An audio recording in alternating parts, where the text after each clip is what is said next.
Hello and welcome to the DME podcast, brought to you by DME, the podcast booking platform. Whether you're a podcaster or an aspiring guest, the DME app is the perfect platform for you to get booked and manage your podcast bookings. I'm your host, Sukhay, the founder of DME, and on this podcast we'll be discussing the latest news and views in tech, the ins and outs of entrepreneurship, and even dipping our toes into the adrenaline-filled world of mixed martial arts. On this week's episode, I speak with Sadia Fawad. Sadia is a business advisor and financial planner.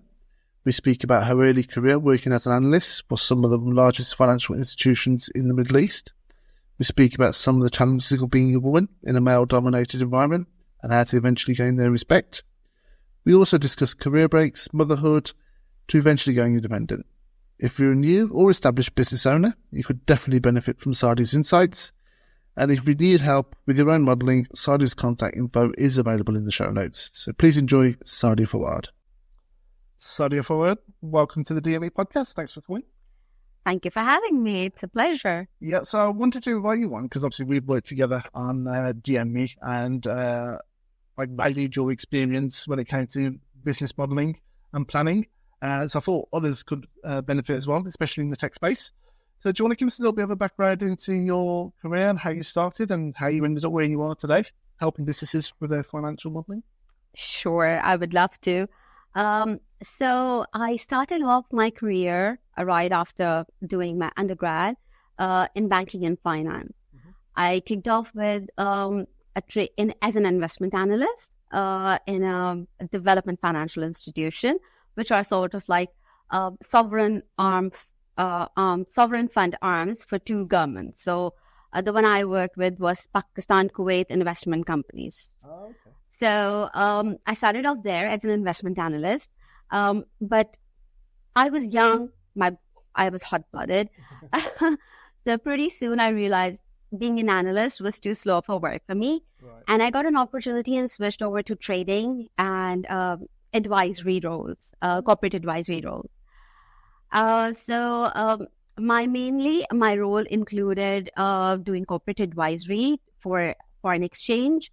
And as my career progressed, it evolved. It included products like debt instruments, and it included products like hedging corporates, large institutions against their FX or foreign exchange exposures. Right. That lasted about 12 odd years. And then I decided to take a break from my family. Yeah.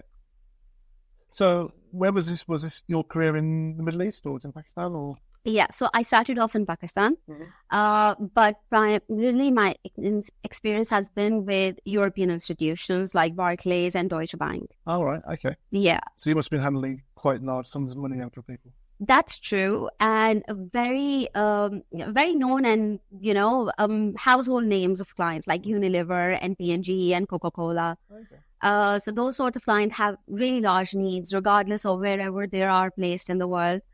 Even in smaller countries like Pakistan, they still would have really large FX exposures because of the amount of exports and imports that they need to do and the payments that they need to make. Or overnight fund placements that they have, which can, range to from few hundred millions to $1 billion. Oh, wow. Yeah. Okay. Lots of zeros. Yes, exactly.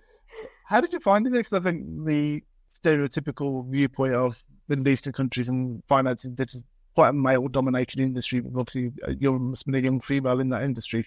How did you find that? Right. So I was 21 when I started off, right after I finished my undergrad. In fact, I was just still in my last semester when I started off my first job. And you're right that for the first few months, at least, at my workplace, there were skepticism about how a girl so young would fit in an environment that is so highly dominated by male peers. Yeah. But once my reputation was cemented in the space, I think that it took me places. Because once my colleagues and my seniors, they knew or realized or recognized rather that I have the capabilities.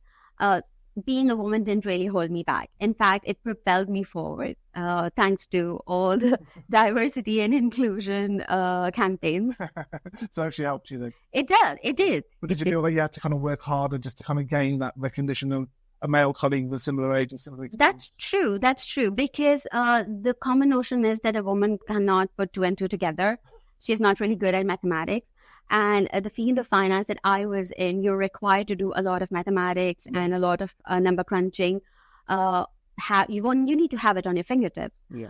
And again, like I said, once my peers were comfortable that I have the skill set or the knowledge base that is required to be in a role, they preferred having me, because then, as I mentioned, I was in an advisory role for corporates. Yeah. And you would see that, you have children, right? Yes. And you know that a 5-year-old girl is much more socially intelligent than a 5-year-old boy. In my children's case, that's definitely. All right. Well, that's not usually the case, right? So a 21-year-old girl is very emotionally intelligent or socially intelligent than a 21-year-old guy, Yeah. right? And that put me in a very favorable position when I was working with clients. It made me help pick up on cues or made me more flexible to deal with difficult clients. And that really added, that extra edge. Yes, I think there's common held like psychological studies that do say that the male brain doesn't mature or isn't fully grown until he's 25 or 26. That probably weighs out. So they're a bit of free research for all the CEOs or the big companies hire young women. So you said you took a break for your family, and did you go back into the big banking world, or you took a different route? Right. So as life would have it, when I took my career break, my son was born, and then when he was about 2.5, we relocated. Mm-hmm. And when I settled into my new relocation, COVID struck. Right. So it's the one thing after the other kept happening that delayed my coming back to a full-time banking job. Also, as much as I loved my job, my husband also has a city job, by the way. Right. I knew that my family could not afford to have two people working in a high-pressure job. Sure. And my children didn't choose to be born. I always say this. My children didn't choose to be born. I chose to have them. So it's my responsibility to be the parent that I need to be for them. So I did not, I knew that, despite COVID striking or whatever, that this is probably not the way for me. Sure. Going forward. But I didn't know really what to do or how to go about it. And not to mention that towards the end of COVID, I had my second born. So again, I knew that when the day I found out that I'm expecting another child, I knew that it's going to be another 2 to 3 years that my career cannot go the traditional route. Yeah, well, you see a lot of young professional women who kind of focus on their career in their 20s, and then should they fear taking a break and starting a family if that's what they wish to do? Absolutely not. Absolutely not, because your children, like I said, they didn't choose to be born, Mm-hmm. one. Secondly, it's very fleeting. They grow up so quickly. And I know it's as cliched as it sounds, but my older one is 8 now. Mm-hmm. And he and I had a very deep connection when, he was a little younger, under 5 especially. But as he's growing now, especially at the age of 7, 8, he's more interested in football, and his role model is his dad. So he's drifting away from me. And I'm so glad that I did not do anything else for the first 5 years of his life. And I just focused on building our connection, because pretty soon it's going to be his friends that he'd want to hang out with. And then it's going to be a partner, then work and whatnot. So, and then his own family to focus on. So probably I just had that first 5 years with him one-on-one, and I'm not getting it back. So yeah, please, by all means. And I think in how COVID has reshaped the world, with digital nomad opportunities, remote working opportunities, an exponential boom in entrepreneurship, there are so many things that you could do. So many things you could do. You don't really have to be slave to a desk job. Certainly not. So is that what kind of inspired you to go, right, I can apply my skills independently? I honestly did not know that I had the skill set, to be honest. Okay. Yeah. So I discovered the skill set by accident. And I'll tell you the story. So during COVID, because we all had so much time on our hand and we were reconnecting with our friends a whole lot more. So I have a friend here in London, and she and I, we had been, talking and bouncing off ideas each other. She's also a stay-at-home mom. She used to be then. And we kept thinking that, this is a problem. We were not necessarily talking about business ideas, but just generally cribbing about problems in general that we face. And one of the problems that we do face is finding modest clothing that is also modern. Okay. So I don't want to be going out looking like covered head to toe in a modest clothing and, sending out a certain statement, but I still want to be modestly dressed. Sure. Right? So we thought that, there's no such thing. So it's like whatever you find is on extreme ends of the spectrum. So perhaps we could do something. And because we had connections in Pakistan, and it's one of the largest textile exporters in the world, we thought we'd had access to good vendors and suppliers.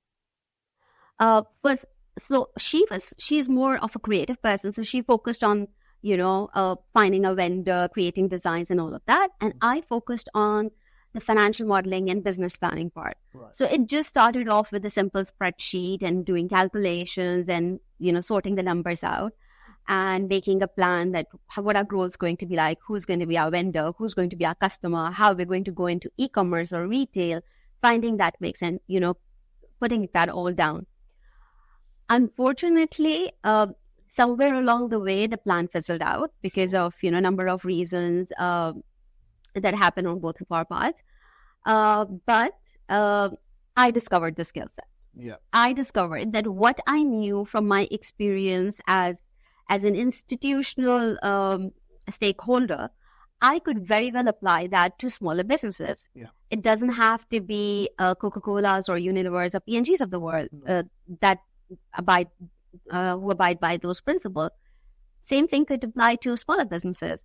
So I started studying it up more on it, started brushing up my skills. I did the corporate finance institutions, financial modeling and valuation course to brush up on skills. Because again, when I worked and when I was an investment analyst, most of the businesses were really large scale businesses. So, like a cement manufacturing plant or a soft drink manufacturing plant or, massive businesses that have physical presence and capital expenditure.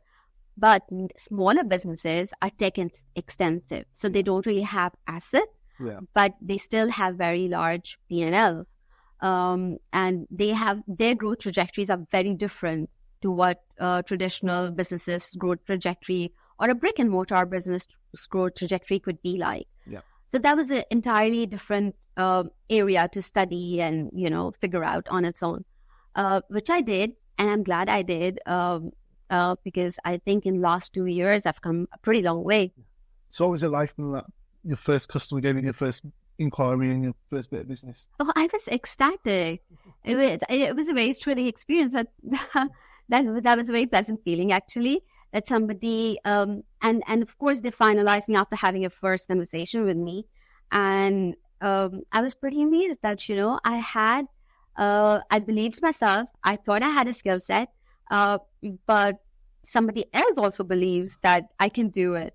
And then to service them, I went over and beyond to, make them really happy with what they have. And they were really getting a bang for their buck. So what kind of problems did the businesses or clients come to you with that you feel help them solve? Right. So I think there are a lot of, I help businesses on different levels, but some of the problems that they come to me, for example, the first time they would need a financial planner or financial analyst is if they are on ideation stage and they are thinking of a product, but they don't know what to charge for that product. Yeah. Right? So coming up with a price point. So that's like very first requirement for a financial strategist that you could identify or you could have. a lot of people just, when they are pricing a product, they just price it on a whim. Yeah. Well, I think this is the right price. All right, good for you. but that's not always the case. Pricing is a science. Right. Secondly, people would come to me, or people could require somebody with my expertise is if they want to see, does this business make financial sense? Mm-hmm. Is this business financially viable? Is it sustainable? So that's one stage. But unfortunately, in the first two stages, founders or entrepreneurs tend to bypass somebody with my expertise. Yeah. And they say that, well, we can take care of it. And we can just do it on a piece of paper. And they only think of an analyst or a planner when they are looking for funding. Yes. And then they really have to have a financial model in place, and they really have to do it. So that's where they usually come to me. Yeah, it sounded like my case perfectly at the time I approached you. That's great. So do you also help, other than the financial modelling, yes, also help in other areas of the business? Yes, I do. So I do help businesses with, creating a financial plan. So we sit down, we have conversations back and forth, and then we come up with a financial model where we see if the business is financially viable or not, or what could be tweaked to make it more lucrative for you. Sure. Second is giving you the confidence, giving my client the confidence in what we've created in terms of number. So it's when somebody works with me on a financial model, I don't just give them the spreadsheet and let them walk away with it. Mm-hmm. They're more than welcome to, sit with me, talk to me for hours and hours, and just be 100% confident in the numbers that we've created. Yeah. Because that's the whole purpose of exercising. You being comfortable with the numbers that we have put together. Because it's those numbers, everybody's not a numbers person, no. I kind of took it for granted, to be honest. When I started off with my consulting journey, I thought that, why would anybody need somebody with this? I mean, this is an Excel spreadsheet. This is how you put it together. And this is how you get the output. But everybody has different skill set, right? So somebody is like you, is more strong in tech, which I have absolutely no idea about. And, so that's how I add compliments to teams of the businesses that I work with. Yeah. So have you ever to tell any of your clients some news that they wouldn't necessarily want to hear? And how do you kind of deliver that message? Yes, a lot of times, yes. So anybody who comes up with an idea, they think that, oh my God, this idea is so brilliant, and I'm going to change the world with this idea. But when you actually dig down the numbers, so one of the most important numbers that we are digging down is figuring out what the market is like, the market sizing. And a lot of time people just overestimate the market size, or if they don't overestimate the market size, they overestimate how much they're going to capture of that market. Yeah. It's not always that easy that there's a problem, you have a solution, and you're going to capture the market. You have to take the solution to the market, which costs you. Yeah. Right? So sometimes it does happen, and I have to be tactful. Yeah. And I let spreadsheet do the work. I said, this is what the numbers say. I'm not saying anything. You can play with the numbers, and you can maybe, see if you could work on the customer side. You can maybe do work on the marketing side and see if you could get different outcomes. Yeah, that's probably one of the most valuable insights that you kind of gave me. Some of the assumptions I was making, you kind of went back, right, actually put some science behind those assumptions, please, and base it on something. So I was like, okay, and I wasn't quite sure what you know. So it was an assumption on top of an assumption on top of an assumption. Yes. Yes. With a nice round number with those zeros at the end that I wanted. Then kind of your help kind of focused me a little bit. Like, okay, so I've got to put some science around this. So you've got to go back to the drawing board and go back to the basics. Okay, let's make sure this is based in reality a little bit. So I think the service that you provide is when you are standing in with a an owner looking for funding is someone standing in front of potential investors and give them that sound foundation and something concrete for which to back up the numbers. Because I think what I've seen and learned so far is the investors love to scrutinise the numbers and look for any kind of chink in the armour that can kind of drive down the value and make it a better deal for them. That is 100% correct. And I think when we are putting together numbers, founders, they tend to focus on the bottom line. Like, oh, look, my P&L is looking so great. Yeah. But that's not what an investor is going to look at.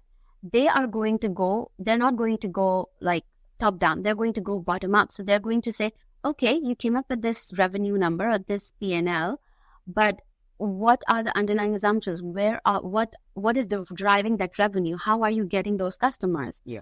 And that can be tricky.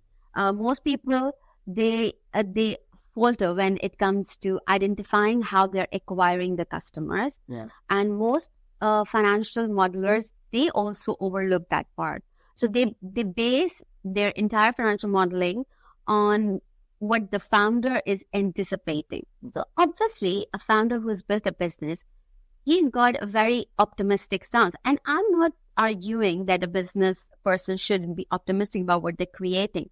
But my job as a planner and a modeler is to include realistic bias in those assumptions or in those hopes that a founder has in their business. And if I think that there is something that I could, if some sort of insight that I could give them to arrive at those numbers, then that's my win. That's all I need to have. So for me, it's not very crucial that my founder secures an investment or not. Of course, if that's the purpose they come to me for, 100%, I'm going to get them ready for that. But I think the most important thing when you are setting up a business is that it should be sustainable for you. Yeah. You should make the business investable so that it's a no-brainer for anybody to put an investment or put a check in front of you. And at the end of the day, obviously, you're spending your time, your energy, you're bootstrapping your business. Most of the time, founders are bootstrapping their business. So it has to make sense for you, first of all, before any other investor. And bootstrapping the mean founders are investing, putting their own money into it. Right? Yes, founders who are putting their own blood, sweat, tears, their bank balances, their life savings into their business. 100%. That's the term bootstrapping. That's what it means. Yeah, so it's got startup jargon, isn't it? Okay, so for kind of aspiring entrepreneurs, what's kind of the one bit of advice that you can give them, either before coming to you or even after coming to you when they're starting their aspiring businesses?